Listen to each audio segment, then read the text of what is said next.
स्वागत है आपका medical officers Rajasthan YouTube channel पर।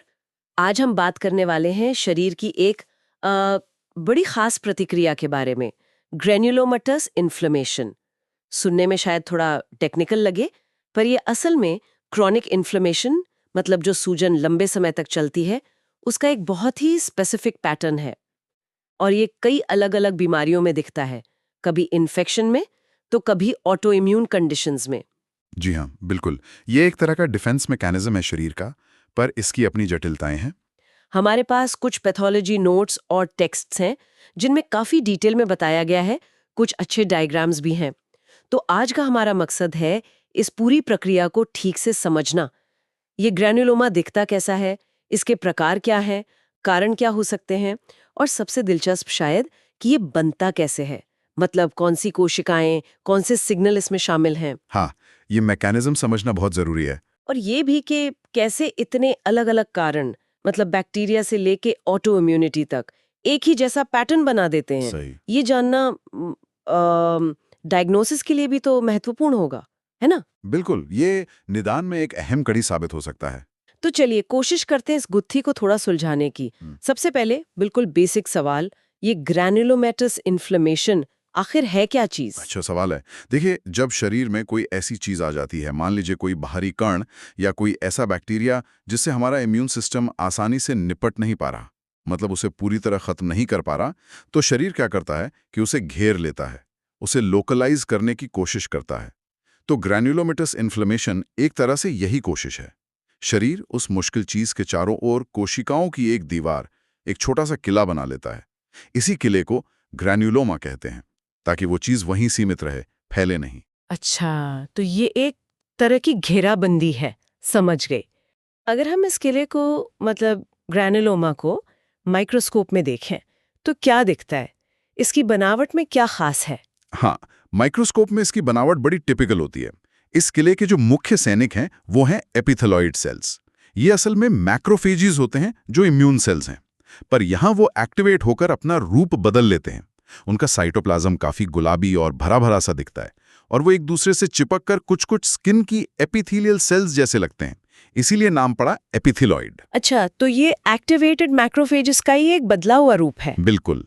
और इन एपिथेलॉइड सेल्स के झुंड के चारों ओर आपको अक्सर लिम्फोसाइट्स का एक घेरा मिलेगा, खासकर टी लिम्फोसाइट्स।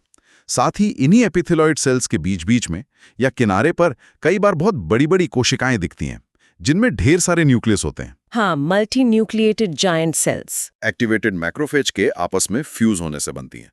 तो मोटे तौर पर सेंटर में एपिथेलॉइड सेल्स और जायंट सेल्स, और चारों तरफ लिम्फोसाइट्स का घेरा। ये क्लासिक ग्रैन्युलोमा है। हमारे सोर्स मटेरियल में जो चित्र है उसमें ये काफी क्लियर है। ये बनावट तो समझ आ गई। क्या इन ग्रैन्युलोमा के भी अलग-अलग टाइप होते हैं? हाँ, बिल्कुल। हिस्टोलॉजी के आधार पर, मतलब माइक्रोस्कोप में देखकर, हम इन्हें दो मेन टाइप्स में बांटते हैं। पहला है केजिएटिंग ग्रैन्युलोमा। इसमें क्या होता है कि ग्रैन्युलोमा के बिल्कुल सेंटर में एक खास तरह का नेक्रोसिस होता है, मतलब टिश्यू डेथ। ये जो नेक्रोटिक मटेरियल है वो दिखने में थोड़ा चीज जैसा, मतलब पनीर जैसा मुलायम और सफेद पीला सा होता है। इसीलिए इसे केजिएशन नेक्रोसिस कहते हैं। चीज जैसा? अजीब है।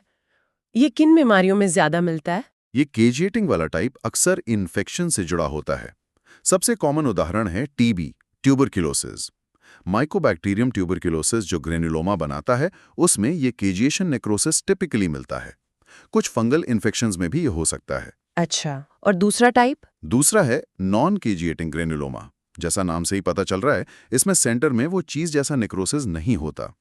कोशिकाएं बस घनी तरह से जमी रहती हैं, बिना किसी साफ नेक्रोसिस के।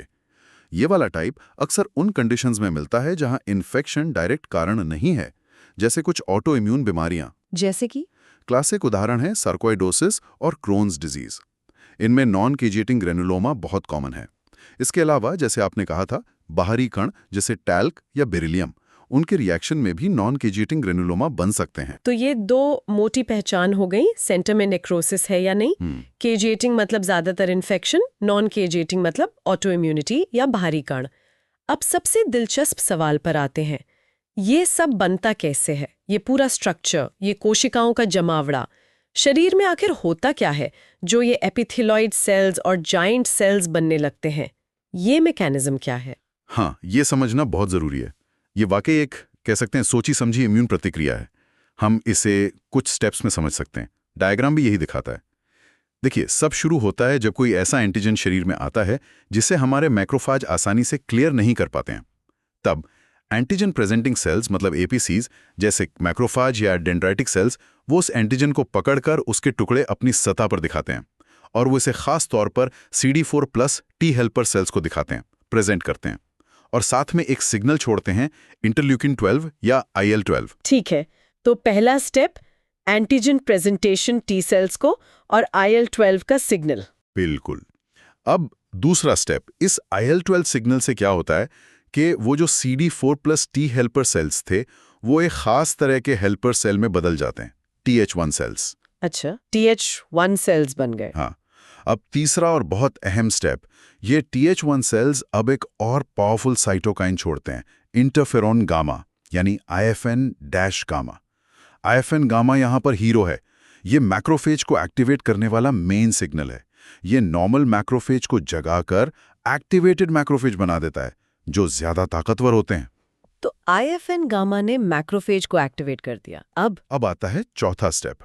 ये जो एक्टिवेटेड मैक्रोफेज हैं, ये अब खुद कई तरह के साइटोकाइंस रिलीज करते हैं और इनमें सबसे अहम है TNF, ट्यूमर नेक्रोसिस फैक्टर। यही TNF, IFN गामा और दूसरे साइटोकाइंस के साथ मिलकर इन एक्टिवेटेड मैक्रोफेज को एपिथेलॉइड सेल्स में बदलने के लिए सिग्नल देता है। अच्छा, तो TNF ही इन्हें एपिथेलॉइड बनाता है। हाँ, और यही TNF इन एपिथेलॉइड सेल्स को आपस में फ्यूज होकर वो मल्टीन्यूक्लिएटेड जॉइंट सेल्स बनाने में भी मदद करता है। साथ ही ये सारे साइटोकाइंस और भी इम्यून सेल्स को जैसे लिम्फोसाइट्स और फाइब्रोब्लास्ट्स को उस जगह पर बुलाते हैं। इन सब का एक साथ ऑर्गेनाइज होकर जमा होना ही ग्रैनुलोमा है। और TNF इस पूरे स्ट्रक्चर को बनाने और मेंटेन करने में, मतलब ग्रैनुलोमा को बनाए रखने में सेंट्रल रोल निभाता है। TNF का रोल इतना सेंट्रल है, ये तो जानना बहुत जरूरी है, खासकर इलाज के लिहाज से। हाँ, बिल्कुल। और यहीं से एक बहुत महत्वपूर्ण क्लिनिकल बात निकलती है। देखिए, कुछ ऑटो इम्यून बीमारियां हैं जैसे रूमेटॉइड आर्थराइटिस या क्रोन्स डिजीज, जिनके इलाज में आजकल एंटी-TNF दवाएं इस्तेमाल होती हैं। ये TNF को ब्लॉक करती हैं। अब हमने समझा कि TNF ग्रैनुलोमा को मेंटेन करने के लिए जरूरी है। तो जब आप एंटी-TNF दवा देंगे तो वो पहले से बने हुए ग्रैनुलोमा को कमजोर कर सकती है या तोड़ सकती है। तो इससे खतरा क्या हो सकता है? खतरा तब है अगर किसी व्यक्ति में लेटेंट TB इन्फेक्शन हो, मतलब छुपा हुआ TB। TB का बैक्टीरिया अक्सर ग्रैनुलोमा के अंदर ही बंद रहता है, कंट्रोल में। अगर ऐसे मरीज को एंटी-TNF दवा दी तो वो ग्रैनुलोमा टूट सकता है और अंदर का बैक्टीरिया बाहर आकर एक्टिव TB कर सकता है। ओहो, ये तो सीरियस बात है। हाँ, इसीलिए ये नियम है कि किसी भी मरीज में एंटी-TNF थेरेपी शुरू करने से पहले लेटेंट TB की स्क्रीनिंग जैसे स्किन टेस्ट या ब्लड टेस्ट करना जरूरी ही है। ये इस मैकेनिज्म को समझने का सीधा क्लिनिकल एप्लीकेशन है। ये TNF वाली बात तो वाकई बहुत अहम है क्लिनिकल प्रैक्टिस के लिए। आपने एक और कनेक्शन बताया था, हाइपरकैल्सीमिया, खून में कैल्शियम का बढ़ जाना। ग्रैनुलोमा और इसमें क्या ताल्लुक है? ये भी एक दिलचस्प चीज है, खासकर सार्कोइडोसिस जैसी बीमारियों में जहां बहुत सारे ग्रैनुलोमा बनते हैं, वहां ये देखने को मिल सकता है। होता क्या है कि ग्रैनुलोमा के अंदर जो एक्टिवेटेड मैक्रोफेज हैं, मतलब एपिथेलॉइड सेल्स, उनमें एक एंजाइम होता है 1-अल्फा हाइड्रोक्सिलेज। इसकी एक्टिविटी बढ़ जाती है।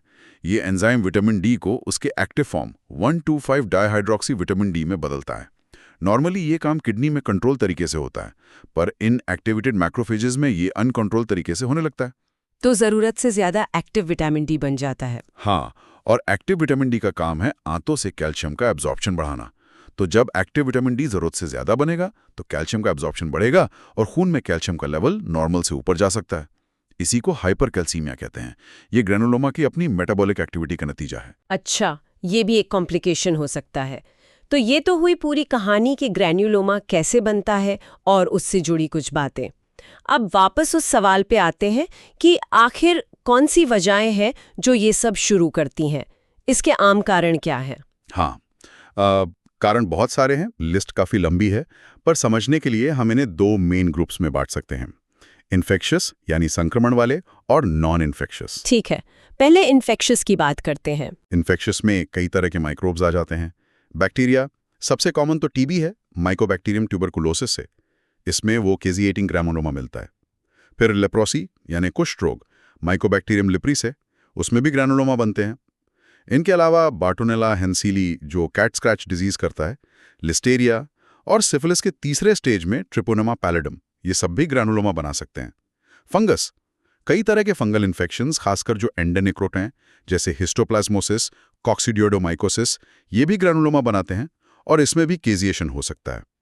पैरासाइट, कुछ पैरासाइट भी हैं जैसे शिस्ट्रोसोमियासिस, इसमें पैरासाइट के अंडों के चारों तरफ ग्रानुलोमा बनते हैं। और एक खास कंडीशन है क्रॉनिक ग्रैनुलोमेटस डिजीज सीजीडी।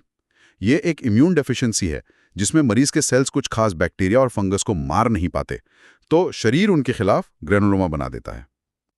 काफी लंबी लिस्ट है इन्फेक्शियस कारणों की। अब नॉन इन्फेक्शियस कारणों के बारे में बताएं। नॉन इन्फेक्शियस वाले भी कम नहीं है। इम्यून मध्यस्थ बीमारियां, इनमें सबसे पहला नाम आता है सार्कोइडोसिस का। इसका एग्जैक्ट कारण नहीं पता, पर इसमें शरीर में जगह जगह नॉन केजिएटिंग ग्रैनुलोमा बनते हैं। फिर क्रोन्स डिजीज जो आंतों की बीमारी है, इसमें भी नॉन केजिएटिंग ग्रैनुलोमा मिलते हैं। प्राइमरी बिलियरी कोलिंजाइटिस, लीवर की सब एक्यूट थायरॉइडाइटिस, ये भी इसी ग्रुप में है। वैस्कुलाइटिस मतलब खून की नलियों की सूजन, कुछ खास तरह के वैस्कुलाइटिस में भी ग्रैनुलोमा बनते हैं, जैसे GPA, EGPA, giant cell arthritis, Takayasu arthritis. इनमें ग्रैनुलोमा वेसल वॉल में या उसके आसपास बनते हैं। अच्छा, वैस्कुलाइटिस में भी? हाँ। फिर हैं बारीक कण, फॉरेन बॉडीज, जैसे हमने बात की थी। अगर कोई चीज जैसे बेरिलियम या टैल्क शरीर में चली जाए, खासकर फेफड़ों में, तो उसके चारों ओर ग्रैन्युलोमा बन जाते हैं। ये भी अक्सर नॉन केजिएटिंग होते हैं। और एक है हाइपरसेंसिटिविटी न्यूमोनाइटिस। ये फेफड़ों की एक तरह की एलर्जिक रिएक्शन है कुछ खास धूल या मोल्ड से। इसमें भी फेफड़ों में नॉन केजिएटिंग ग्रैनुलोमा मिल सकते हैं। वाह, मतलब इन्फेक्शन से लेके इम्यून सिस्टम की गड़बड़ी, वैस्कुलाइटिस, बाहरी कण, कितने अलग अलग कारण हैं। बिल्कुल, और यही बात है, ये लिस्ट दिखाती है कि कैसे इतने अलग अलग दुश्मन एक ही तरह का किला बनाने पर मजबूर कर देते हैं शरीर को। और यही डायग्नोसिस की चुनौती है। माइक्रोस्कोप में ग्रैन्युलोमा दिख गया, ये एक बड़ा क्लू है, पर वो क्यों बना है, इसके लिए पूरी क्लिनिकल पिक्चर देखनी पड़ती है। मरीज के लक्षण, बाकी टेस्ट्स और कई बार स्पेसिफिक जांचें करनी पड़ती हैं, इन्फेक्शन या दूसरी वजहों के लिए। सिर्फ ग्रैन्युलोमा देखकर हमेशा पक्का कारण बताना मुश्किल हो सकता है। हाँ, ये बात तो है। केजिएटिंग अक्सर इन्फेक्शन जैसे टीबी और नॉन केजिएटिंग जैसे सार्कोइडोसिस, बाहरी कण। हाँ, और वो पूरा मैकेनिज्म, कैसे APCs, T cells, TH1, IL-12, IFN gamma और खास तौर पर TNF मिलकर इसे बनाते हैं। और TNF का वो clinical connection anti TNF therapy और लेटेंट टीबी के साथ, वो बहुत महत्वपूर्ण है। बिल्कुल, और हाइपर कैल्सीमिया का लिंक भी। और आखिर में कारणों की वो लंबी लिस्ट, इन्फेक्शियस, इम्यून मीडिएटेड, बाहरी कण, वैस्कुलाइटिस, सब कुछ। सही कहा, एक तरह से हमने पूरी कहानी कवर की है। आज की चर्चा खबरों करने से पहले एक बात सोचने पर मजबूर करती है। ये कितना अजीब है ना कि शरीर का एक डिफेंस मैकेनिज्म, ये ग्रैन्युलोमा बनाना जो हमें बचाने के लिए है, वही कभी-कभी खुद ही प्रॉब्लम बन जाता है। ये ग्रैन्युलोमा जगह घेरते हैं, आसपास के टिश्यू को दबाते हैं, फाइब्रोसिस यानी स्कारिंग करते हैं और ऑर्गन का फंक्शन खराब कर सकते हैं। बिल्कुल, सार्कोइडिसिस में फेफड़ों का डैमेज या टीबी में टिश्यू डिस्ट्रक्शन इसी का नतीजा है। तो एक तरफ ये सुरक्षा कवच है, दूसरी तरफ नुकसान भी कर सकता है। और ये तथ्य कि इतने अलग अलग कारण एक ही जैसी चीज बनाते हैं, डायग्नोसिस को हमेशा एक पहेली बनाए रखता है। इसी विचार के साथ आज की ये बातचीत यहीं समाप्त करते हैं।